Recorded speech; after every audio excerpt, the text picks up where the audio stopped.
নমস্কার বন্ধুরা, তো চলে এসেছি আজকে আরেকটা unboxing and very quick review নিয়ে।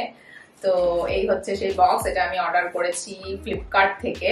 এর নাম হচ্ছে ক্রাফটেম শফার কোম্পানির, ওয়াল মাউন্ট র্যাক বলে লেখা আছে, বাট বেসিক্যালি এটা ওয়াল মাউন্ট নয়।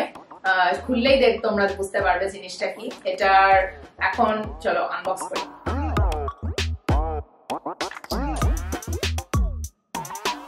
এই জিনিসটার দাম ছিল 99 টাকা আর এর ডেলিভারি চার্জ হচ্ছে 89 টাকা। তো এই তোমরা দেখতেই পাচ্ছ এখানে 1 2 3 4 5 6 6টা হুক আছে আর এর হুকের পয়েন্টও বেশ শার্প। এখানে শুধু কাপই নয়, কিছু ভারী বাসনপত্র রাখা যাবে। তো এটা বেসিক্যালি ওয়াল মাউন্ট তো একদমই নয়, এটা অলরেডি র্যাক কিছু আছে, সেটা কাঠের হোক বা প্লাইউডের হোক, তার মধ্যে এটাকে এইভাবে ইনসার্ট করে দিতে হবে, তারপর এখানে জিনিস ঝোলানো যাবে, সেটা কাপও রাখা যাবে।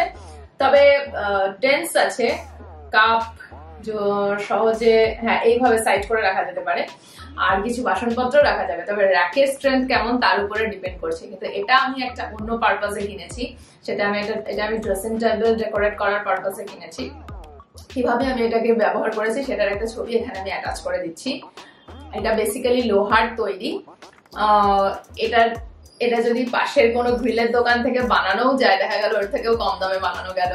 আর যদি একাধিক প্রয়োজন হয় তাহলে সেক্ষেত্রে আরো বানিয়ে নেওয়া যেতে পারে, এটা এমন কোনো বড় ব্যাপার নয়। কারণ আর এর এখানে একটা, এই মাথায় দেখতে পাচ্ছ তোমরা, এখানে একটা হোলও দেওয়া আছে, মানে কেউ চাইলে এটাকে ব্রেক দিয়ে টাচটাও ফিক্সড করে নিতে পারে।